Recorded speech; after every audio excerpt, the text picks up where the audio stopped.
Bonjour à tous et merci de nous retrouver en ce début de semaine sur Monaco Info. Voici le sommaire de cette édition.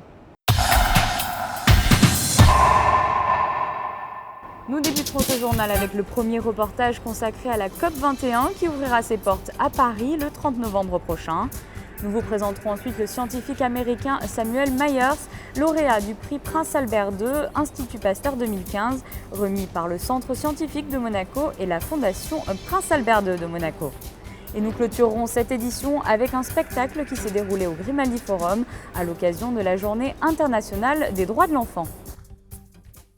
La COP21, grande conférence sur le climat, débutera au Bourget, en région parisienne, lundi prochain.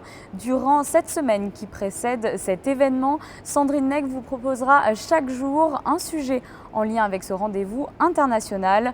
Nous nous pencherons pour débuter sur les conséquences des changements climatiques sur nos océans. Reportage.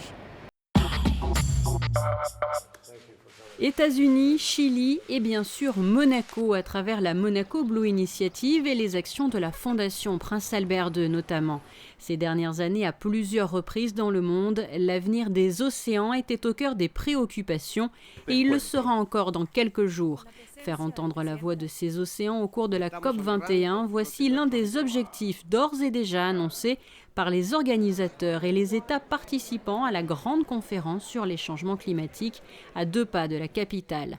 Il faut dire que notre or bleu est menacé par les dérèglements comme la hausse des températures qui provoque par endroits une fonte des glaces, conséquence directe, l'augmentation du niveau de l'eau, mais il est possible de rester encore optimiste. Son Altesse Sérénissime, le Prince Albert II, a été au pôle Nord, sur les mers, les océans. Il veut transmettre un message. Il rencontre les leaders de ce monde pour leur faire comprendre qu'il faut agir ensemble, les encourager, leur dire ce qu'ils voient.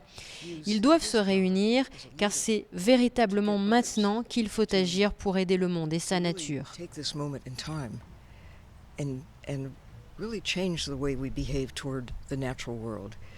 70% de la surface du globe sont occupés par les océans et 50% de l'oxygène que nous respirons sont produits par eux. Le fait qu'ils soient donc au cœur de cette COP21 n'est pas le fruit du hasard. Partout dans le monde, des initiatives ont vu le jour, à l'image du développement des aires marines protégées, largement soutenues par la Fondation Prince Albert II, ou encore la naissance de la plateforme Océan et Climat, avec un mot d'ordre, un océan en bonne santé, un climat protégé. Le Tour de France des solutions pour le climat, nous l'avons imaginé bien évidemment dans la perspective de la conférence climat que la France accueille à la fin de l'année à Paris. Un enjeu absolument colossal. Le défi, c'est essayer de maintenir le réchauffement à 2 degrés, alors qu'on est plutôt partir vers 4 à 6. C'est un véritable pari que les humains doivent relever. L'envie qu'on a avec le Tour de France des solutions pour le climat, c'est de dire ce pari, il est possible. Et les océans pourront compter sur une belle ambassadrice au cours de la COP21 sur la Seine, à quelques mètres du pont Alexandre III, la goélette Tara. Et dans notre prochaine édition, nous reviendrons sur le rôle de Monaco comme État engagé en matière d'environnement. Un mot à présent sur le prix Prince Albert II, Institut Pasteur 2015, remis par le Centre scientifique de Monaco et la Fondation Prince Albert II de Monaco. Il a été décerné cette année à Samuel Myers, un scientifique américain. Émilie Rousseau et Sylvain Pérumal se sont rendus à Boston pour en découvrir plus sur ce lauréat. Bonjour, je m'appelle Sam Myers. Et je suis très honoré de recevoir le prix Prince Albert II de Monaco et Institut Pasteur 2015. Merci beaucoup. Boston, Massachusetts, capitale de la Nouvelle-Angleterre, une ville qui tient une place majeure dans l'histoire des États-Unis. C'est ici notamment que se trouve Harvard, la plus ancienne université du pays. C'est ici également que Samuel Myers a fait en partie ses études et qu'il est désormais chercheur scientifique à l'école de santé publique d'Harvard.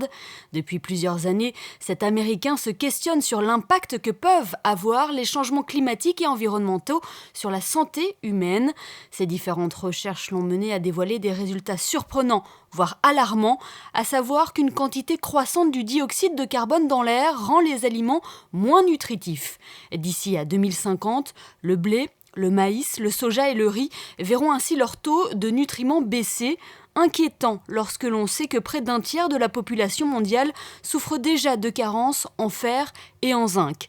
Ces études menées par Samuel Myers et le Centre pour l'environnement d'Harvard résultent d'un travail d'équipe.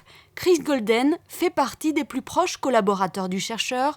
C'est lui qui l'a d'ailleurs incité à postuler pour ce prix Prince Albert II de Monaco, Institut Pasteur 2015.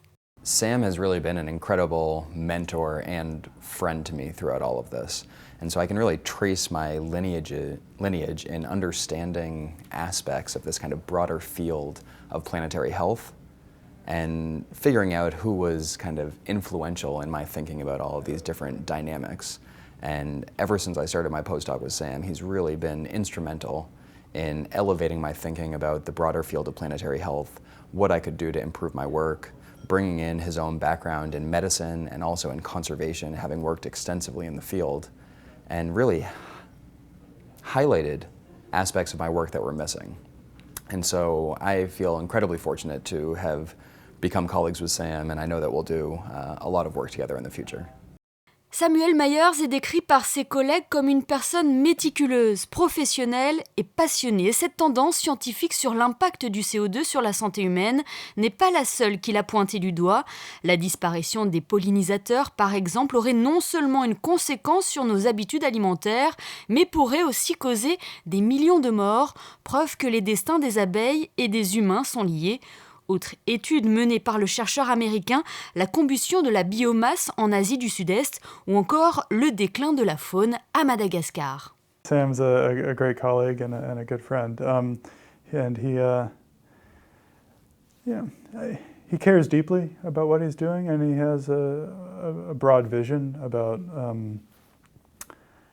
how it is that we can connect individual kind of personal health to the larger changes that are going on within the planet in terms of environment and kind of really society as well. And so, how to get down to the local level from these global scale changes requires a lot of dots to be connected, a very kind of broad thinking on one level, but very detailed thinking on another. And he's helping put those dots together. It's great.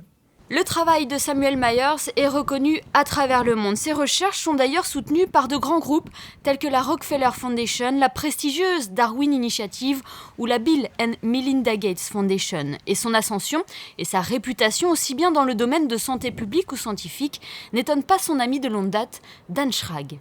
I've been a huge fan of Sam Myers for more than 20 years.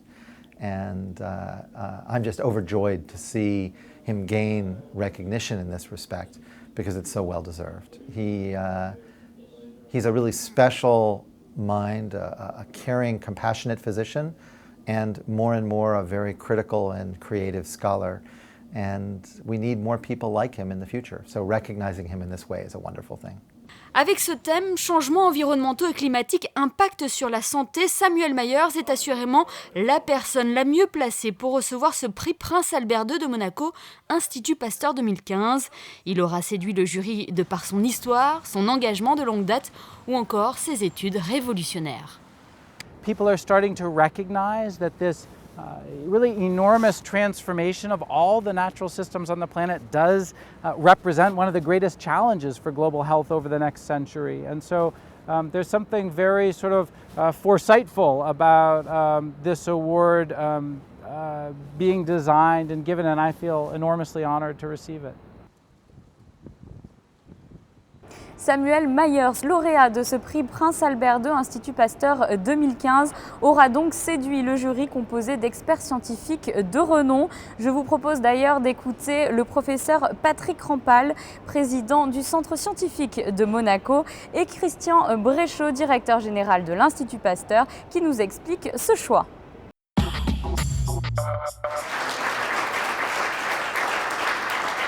Ce n'est pas un prix qui reconnaît une carrière, c'est un prix qui reconnaît quelqu'un qui va développer encore une recherche performante. Donc Samuel Myers est jeune, il a moins de 40 ans.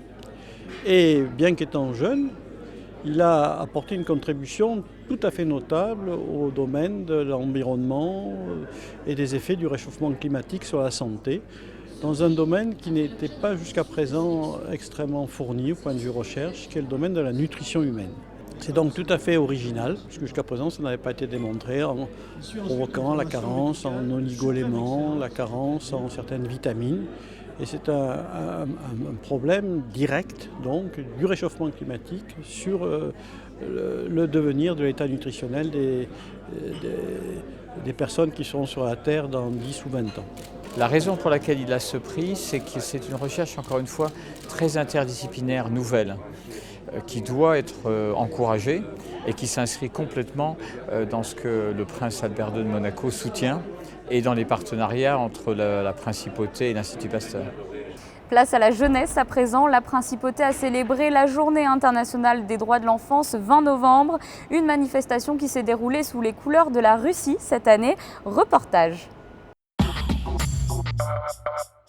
Il y a 26 ans, le monde a fait une promesse aux jeunes générations à travers la Convention internationale des droits de l'enfant adoptée par les Nations Unies. Son objectif, protéger et promouvoir leurs droits de vivre, grandir, apprendre et s'épanouir à travers le globe. Des droits encore bafoués et qui font réagir toutes les générations. Dire au monde que les enfants, c'est vraiment important, qu'on doit penser aux enfants en premier avant de penser à quoi que ce soit d'autre, à nous-mêmes et tout, parce que les enfants, c'est l'avenir. C'est un peu horrible parce qu'il y a des gens qui peuvent avoir toute l'éducation et tous les droits et la liberté, mais il y a des autres qui doivent travailler et qui ne peuvent même pas aller à l'école. Et alors c'est atroce. La Principauté célèbre chaque année ce 20 novembre à travers un spectacle organisé par la Direction de l'Éducation nationale de la jeunesse et des sports. Des animations étaient proposées au public avant ce traditionnel spectacle. C'est vrai qu'on a voulu, entre guillemets, sensibiliser les gens tout de suite et sortir un peu du cadre habituel. Donc dehors, là, on a les flambeaux parce que c'est la lumière et puis les drapeaux parce que c'est une journée internationale. Et puis ensuite, à l'intérieur, dans le hall, nous avons les jeunes du Théâtre des Muses qui disent des phrases de sensibilisation sur les droits de l'enfant et qui présentent la situation des enfants dans le monde qui, malheureusement, est bien douloureuse pour beaucoup d'entre eux. Cette année, les enfants monégasques ont partagé la scène avec une troupe russe, l'Octef, dans le cadre de l'année de la Russie à Monaco. Un ensemble folklorique composé d'enfants de 7 à 17 ans, reprenant de nombreuses danses traditionnelles. Le prince souverain a honoré de sa présence cette manifestation. La soirée s'est clôturée sur l'hymne de la Journée internationale des droits de l'enfant, Vivant, créé en 2013 par des élèves de l'Académie de musique Régnier 3. Et à l'occasion de cette soirée, le directeur de l'Éducation nationale de la jeunesse et des sports, Isabelle Bonal, a remis 2 chèques à 2 associations monégasques. Je vous propose de l'écouter à ce sujet. Cette année, comme c'est une année un peu particulière, je ne me suis pas contentée de faire un simple spectacle avec nos propres élèves. J'ai fait donc un spectacle beaucoup plus important. Donc j'ai sollicité des mécènes, aussi bien des personnes ou éventuellement des banques. Et je dois dire que j'étais agréablement surprise parce que les personnes ont été extrêmement généreuses et j'ai pu récolter à peu près 100 000 €. Et donc grâce à ce don auquel je ne m'attendais pas, je vais pouvoir cette année donner 8 000 € à donc, à Namasté, l'association Namasté, et à l'autre Child Care. Voilà, et comme donc ça fera à peu près 16 000 €, et je vais donner aussi 4 000 € aux autres associations. Il y en a 11 à Monaco. Ça fait que je pourrais donner également 44 000 €. Et il me restera encore un peu d'argent. Et avec cet argent, je vais pouvoir financer des bourses d'études à des enfants qui ne peuvent pas en bénéficier. Ou éventuellement, parce que les enfants doivent absolument avoir droit à l'éducation. Donc il y a des enfants qui ont quitté Monaco, mais qui ont fait toute leur scolarité à Monaco, qui n'ont pas les moyens de se payer des études chères à l'extérieur, que ce soit même en France ou en Angleterre. Donc ça me fait plaisir de pouvoir leur donner un petit coup de main pour qu'ils puissent poursuivre leurs études. Et dans le reste de l'actualité, retrouvez l'équipe de Fightheads Monaco mercredi sur le parvis de la galerie marchande de Fontvieille. Grâce à la technique du TROD, test rapide orientation de diagnostic, les personnes connaissent en quelques minutes le résultat du test VIH. Ce test est rapide, anonyme et gratuit. Les bénévoles de l'association recevront donc le public de 10 h à 19 h 30. Et pour cela, ils ont suivi une formation, comme vous pouvez le voir sur ces images. Nous y consacrerons un reportage dans notre prochaine édition. Autre rendez-vous à noter dans vos agendas, la traditionnelle braderie de Mission Enfance. Elle aura lieu les 25 et 26 novembre au siège de l'association dans le quartier de Fontvieille. Vous pourrez dénicher des vêtements, accessoires, livres ou encore linge de maison à petit prix. Nous restons dans le domaine associatif avec un bel anniversaire. La mascotte Frankie a soufflé ce week-end ses 18 bougies. L'anniversaire s'est déroulé au Stars & Bars en compagnie de près de 250 enfants. Rappelons que l'association Les Enfants de Frankie œuvre au quotidien pour les enfants malades et défavorisés de la région. Autre actualité du week-end, la patronne des musiciens était célébrée dimanche dans les rues de Monaco-Ville. La journée a débuté dès 10h en la cathédrale de Monaco pour une messe hommage à Sainte-Cécile. À l'issue de cette célébration, les différents ensembles musicaux de la Principauté se sont dirigés vers la place du Palais Princier pour la traditionnelle procession sous les yeux des Monégasques et des touristes. La matinée s'est ensuite conclue par une réception organisée en la résidence du ministre d'État. Société Générale Private Banking vous présente la météo. Voici pour l'essentiel de l'actualité en Principauté. Je vous propose de passer à présent aux prévisions météo de ces prochains jours. Mardi, la météo sera plus clémente que les jours précédents. Les températures seront en hausse, se rapprochant des normales de saison. Il fera 10 degrés au lever du jour et 16 degrés dans l'après-midi. Mercredi, ciel changeant, température fidèle à un mois de novembre. Jeudi, nuages menaçants dans la matinée, le ciel se dégagera progressivement au cours de la journée. Et finalement, vendredi, l'on prévoit un large soleil, il fera 16 degrés au plus chaud de la journée.